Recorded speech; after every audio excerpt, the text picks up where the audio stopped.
সাথে আমরা প্যাথোলজিক্যাল টেস্টের সাথে একটা ছোট্ট স্ক্যানিং করে দেখি আপনার পেনিসের যে পেনিসের কোথাও কোনো ডেফিসিয়েন্সি আছে কিনা, কোনো নার্ভের প্রবলেম আছে কিনা, ইরেকশনগত কোনো প্রবলেম আছে কিনা, সেই ডেফিসিয়েন্সিকে আইডেন্টিফিকেশন করে আপনার ট্রিটমেন্টটা করা হয় এবং সেটা আমরা আপনাকে গ্যারান্টি দিতে পারি যে আপনার এই যে আপনি যে একটা টেনশনে আছেন এই ছোটো হয়ে যাওয়া নিয়ে, এটা থেকে আপনি রিমুভ পাবেন এবং স্থায়ী একটা সমাধান পাবেন। হ্যালো ভিউয়ার্স, আসসালামু আলাইকুম।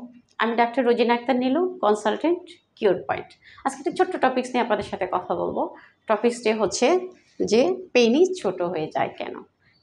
এখন অনেক পেশেন্ট চেম্বারে এসে তাদের জিজ্ঞাসা যে ম্যাডাম আমার পেনিস ছোট হয়ে গেছে বা ছোট হয়ে যাচ্ছে। এখন প্রশ্নটা হচ্ছে আসলে কি পেনিস ছোট হয়ে যায়, যদি হয়ে যায় তাহলে কেন হচ্ছে।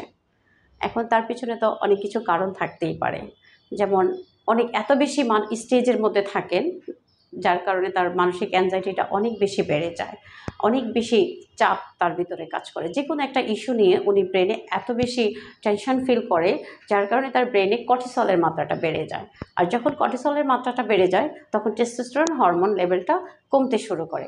একদিকে আপনি স্টেজ থেকে কর্টিসলের মাত্রা বাড়াচ্ছেন, অন্যদিকে আপনার টেস্টোস্টেরন হরমোন লেভেলটা কমে যাচ্ছে, হরমোন প্রোডাকশনটা কমে যাচ্ছে, যার কারণে এই ধরনের একটা প্রবলেম হতে পারে।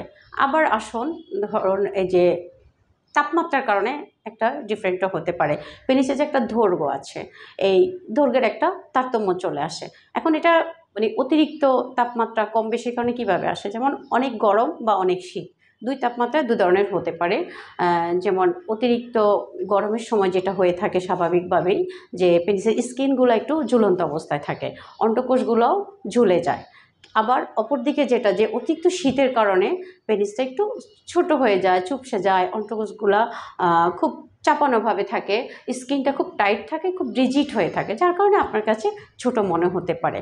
আসলে এটা তেমন একটা প্রবলেম না, কারণ হচ্ছে আপনার টেস্টোস্টেরন লেভেল যদি ঠিক থাকে, আপনার ব্রেনে যদি আপনার হরমোনটাকে ঠিক মতো করতে পারে, আপনার ইরেকশনের সময় যদি ব্লাড সার্কুলেশন ঠিক থাকে, সো আপনার পেনিসটা অটোমেটিক্যালি তখন সে স্ট্রং হয়ে যাবে, লং হয়ে যাবে। এটা নিয়ে টেনশন করার কিছু নাই। আপনার একটু সমস্যা হলে টেনশন কারণে, অ্যাংজাইটির কারণে সেটাকে আরেকটু বেশি আরও বাড়িয়ে দেওয়া হচ্ছে। এর পরবর্তী যে আরও কিছু সমস্যা অন্য কারণে হতে পারে, যেটা যে আপনার যদি অনেক বেশি ওবিসিটি যেটা হয়, আমরা যেটা বলে থাকি যে অনেক বেশি হেলদি, খুব অল্প সময়ে অনেক বেশি আপনি হেলদি হয়ে গেছেন, এর কোনো কারণ নাই, উইদাউট কারণ আপনি অনেক বেশি হেলদি হয়ে গেছেন। আর আপনার বডির তুলনায়, আপনার ফুল বডির তুলনায় আপনার যদি পেটটা অনেক বেশি থাকে, আপনি নিজেই তো নিজের পেনিস দেখতেই পাচ্ছেন যে ছোটো না বড়, তখন না দেখেই আপনি ছোট ফিল করে আরও বেশি এটাকে টেনশানে নিয়ে, অ্যাংজাইটি নিয়ে এটাকে আরও বেশি প্রবলেম তৈরি করছেন। বা যাদের পোস্টেড প্রবলেম থাকে এবং দীর্ঘদিন যাবত উনি একটা ওষুধ খেয়ে যাচ্ছেন এই পোস্টেড প্রবলেমের কারণে, অথবা যাদের পোস্টেডটা একেবারেই রিমুভ করা হয়ে গেছে, বা যাদের ফেরোনিস ডিজিজ আছে, তাদের ক্ষেত্রে এই ধরনের একটু প্রবলেম হতে পারে। আর বয়স বাড়ার সাথে সাথে একটু সামান্য পেনিসের তারতম্য হতেই পারে, এটা আপনাকে মেনে নিতে হবে। এছাড়া যেটা আপনাকে করতে হবে সেটা হচ্ছে যে আপনি কি অতিরিক্ত কায়িক শ্রম করছেন নাকি অতিরিক্ত রিল্যাক্সেবল লাইফ লিড করছেন। অতিরিক্ত কায়িক শ্রম যেমন আপনার জন্য প্রবলেম, অতিরিক্ত রিল্যাক্সও আপনার জন্য, প্রত্যেকের জন্যই সেটা একটা প্রবলেম হতে। আপনাকে একটা নির্দিষ্ট পরিমাণে পরিশ্রম করতে হবে যেটা আপনাকে ভালো রাখবে, আপনার টেস্টোস্টেরন হরমোনটাকে ভালো রাখবে। আপনি কি রোদে যাচ্ছেন, আপনার শরীর কি পার ডে 30 থেকে 40 মিনিটস রোদ পাচ্ছে কিনা, বা আপনি ব্যায়াম করছেন কিনা, ইয়োগা করছেন কিনা, আপনার পানির পরিমাণ ঠিক আছে কিনা বডিতে, তারপরে আপনি কোনো অ্যাংজাইটির মধ্যে খুব বেশি যাচ্ছেন কিনা, নতুবা আপনার কোনো নিউট্রিশন ডেফিসিয়েন্সি আছে কিনা, বা আপনার শরীরে ভিটামিন ডির অভাব আছে কিনা, যেটা আপনি রোদ থেকেও পেতে পারেন, সূর্যের আলো থেকে। এই ভিটামিন ডি কিন্তু আমাদের টেস্টোস্টেরন লেভেলটাকে অনেক বেশি বৃদ্ধি করে। বা আপনার কিছু খাবার আইটেম আছে, খাদ্যাভ্যাস, সেখান থেকে আপনি ভিটামিন ডি পেতে পারেন। এখন আপনার যদি ভিটামিন ডির ডেফিসিয়েন্সি থাকে তাহলে টেস্টোস্টেরন হরমোন লেভেলটাও তার প্রোডাকশান কমিয়ে দেবে। আপনাকে সূর্যের আলো থেকেও এটা নিতে পারেন। আপনার যদি নিউট্রিশন ডেফিসিয়েন্সি থাকে সেটাও দেখতে হবে। এখন সব কিছু যদি ঠিক থাকার পরেও আপনি দেখছেন যে আপনার এই প্রবলেমে আপনি ফিল করছেন বা আপনি ভাবছেন, ফিল না করলেও দেন আপনি একজন বিশেষজ্ঞর পরামর্শ নিন, বিশেষজ্ঞর কাছে যান, উনি আইডেন্টিফিকেশন করে দেখুক, আপনাকে কিছু প্যাথোলজিক্যাল টেস্ট করে দেখুক, বা এর সাথে আমরা প্যাথোলজিক্যাল টেস্টের সাথে একটা ছোট্ট স্ক্যানিং করে দেখি আপনার পেনিসের যে পেনিসের কোথাও কোনো ডেফিসিয়েন্সি আছে কিনা, কোনো নার্ভের প্রবলেম আছে কিনা, ইরেকশনগত কোনো প্রবলেম আছে কিনা, সেই ডেফিসিয়েন্সিকে আইডেন্টিফিকেশন করে আপনার ট্রিটমেন্টটা করা হয় এবং সেটা আমরা আপনাকে গ্যারান্টি দিতে পারি যে আপনার এই যে আপনি যে একটা টেনশনে আছেন, এই ছোটো হয়ে যাওয়া নিয়ে, এটা থেকে আপনি রিমুভ পাবেন এবং স্থায়ী একটা সমাধান পাবেন।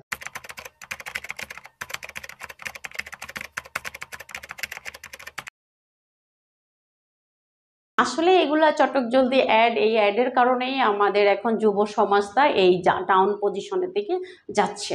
আমরা ভালো খাচ্ছি, ভালো পড়ছি, ভালো বুঝছি, তারপরেও কেন দিন দিন আমরা আরও এই লাইনটাকে ডাউনে যাচ্ছি। একসময় মানুষ মানে খাদ্যের অভাবে ছিল বলে তাদের কিন্তু এটার অভাব ছিল না, কিন্তু এখন কেন হচ্ছে? এখন এই যে অনলাইন দুনিয়ার কারণে হচ্ছে, বন্ধুবান্ধবের কাছ থেকে শুনে হচ্ছে, ফার্মেসিতে গেলেই, লোকালি যে কোনো জায়গাতেই আপনি ওয়ান টাইম খাচ্ছেন। ওয়ান টাইম হ্যাঁ আপনাকে সাময়িক একটু মুক্তি দিবে, শান্তি দিবে, যৌন তৃপ্তি দিবে, কিন্তু কিছুদিন পরে পুরাই ড্যামেজ করে দিচ্ছে।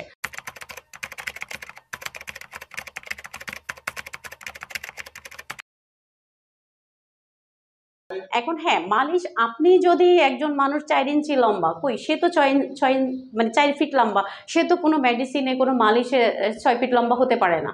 তাহলে আপনি যদি মানে জেনেটিক্যালি ঐশ্বরিকভাবে আপনার পেনিসটা থাকে এতটুকু, যতটুকুই থাকে লং তার দৈর্ঘ্য, আপনি সেটাকে কীভাবে বড় করবেন?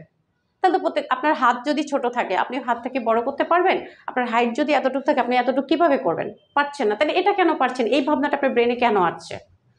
হ্যাঁ, এখন আছে, আপনার ছিল আগে, এখন একটু আপনার কাছে মনে হচ্ছে ছোট, বা কেন হচ্ছে সেটা আমরা বলতে পারি যে সেটা কেন হচ্ছে। আপনি কি ওবেসিটির কারণে হচ্ছে, না কোনো ডিজিজের কারণে হচ্ছে, সেটা আইডেন্টিফিকেশন করে ট্রিটমেন্ট করলে আপনার হয়ে যাচ্ছে। বা দেখা যাবে পেনিস ঠিকই আছে, আপনার টেস্টোস্টেরন হরমোন লেভেলটা কাজ করছে না, আপনার ইরেকশন হচ্ছে না, ব্লাড সার্কুলেশন হচ্ছে না, আপনি সেটার পার্মানেন্টলি ট্রিটমেন্ট করুন। আপনি তো ওয়ান টাইম দিয়ে, মালিশ দিয়ে, তেল দিয়ে এটাকে সমাধানে আনতে পারবেন না। ওয়ান টাইম হচ্ছে আপনাকে সাময়িক ইরেকশন বাড়ায়, আপনি পার্মানেন্ট ইরেকশন নেন, সেটা আপনার নিউট্রিশনের মাধ্যমে নেন, আপনি ব্যায়ামের মাধ্যমে নেন, ইয়োগার মাধ্যমে নেন এবং মেডিসিনের মাধ্যমে, আমরা সব কিছু মিলিয়ে আপনাকে একটা কম্বাইন্ড ট্রিটমেন্ট দিচ্ছি, যেটা আপনাকে পরিপূর্ণ সুস্থতা দিচ্ছে এবং 100% সুস্থতা দিচ্ছে এবং স্থায়ী সুস্থতা দিচ্ছে। আর ওগুলোতে আপনাকে একটা সময় পুরাই ড্যামেজ করে দিচ্ছে, যেটাকে দজবঙ্গ বলা হয়, যেটাকে আর রিকভার করা পসিবল না।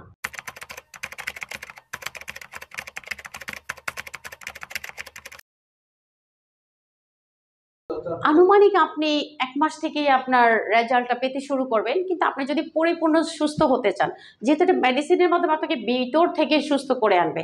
যেটা দেখা যাচ্ছে আপনি আমার কাছে আসছেন 40 বছর বয়সে, 35 বছর বয়সে, যেটা আপনি 15 বছর বয়স থেকেই করে আসছেন একটা প্রবলেম। সে মাস্টারবেশন হোক বা যেকোনো প্রবলেম হোক, বা এই ডিজিজটা আপনি ভুগে আসছেন।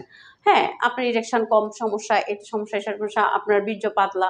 তো সেটার জন্য তো আমাদের সময় দিতে হবে। যেহেতু আমরা কোনো ফোর্স করে আপনাকে সুস্থ করছি না, আপনাকে ডাইরেক্ট কিছু করছি না, হ্যাঁ? আপনাকে মেডিসিনের মাধ্যমে খাওয়াইয়া, আপনার ফুড হ্যাবিটের মাধ্যমে, আপনার লাইফস্টাইল মডিফিকেশনের মাধ্যমে করছি। সেক্ষেত্রে আমরা 4 থেকে 6 মাস বলে থাকি। কারো কম লাগে, কারো বেশি লাগে। এখন কম বেশি কেন লাগে? আপনার অরিজিনাল এনার্জি লেভেল কতটুকু? বা আপনি কতটুকু মানে ডাক্তার রুলসগুলা মেইনটেইন করতে পারছেন? নিউট্রিশন কতটুকু মেইনটেইন করতে পারছেন? আপনার কাজ কি? আপনি পার্সোনালি কি কাজ করেন? এগুলো যদি আপনি সব মেইনটেইন করতে পারছেন, যে পারছে সে একটু দ্রুত করছে, বা যে খাবারগুলা আমরা বলে থাকি এনার্জেটিক খাবার, এগুলো তো সবার পক্ষে সম্ভব হয় না বেয়ার করা। তো যার পক্ষে সম্ভব হয় সে মেইনটেইন করতে পারে দ্রুত, অনেকেই দ্রুত হয়। এরপরে আসেন আপনার মানসিক জোর, একটা মনের জোর লাগে। অনেকে মানসিকভাবে উইক, আমার এই প্রবলেম, এটা ভাবতে ভাবতে যতটুকু না প্রবলেম, সে তার চেয়ে বেশি আরও প্রবলেমে পড়ে যাচ্ছে। যে মানসিকভাবে চাঙ্গা থাকতে পারে যে না আমি তো ট্রিটমেন্ট নিচ্ছি, বা এটা কোনো প্রবলেমই না, যে ব্রেন থেকে এটা দূরে ফেলতে পারে, সে সবার আগে সুস্থ হবে। তো আমরা আপনার স্থায়ী সমাধানের জন্য রেডি আছি। আপনি রেডি তো আপনার ট্রিটমেন্টের জন্য, আপনার এই ছোট হয়ে যাওয়ার সব প্রবলেম থেকে রিলিফ পাওয়ার জন্য?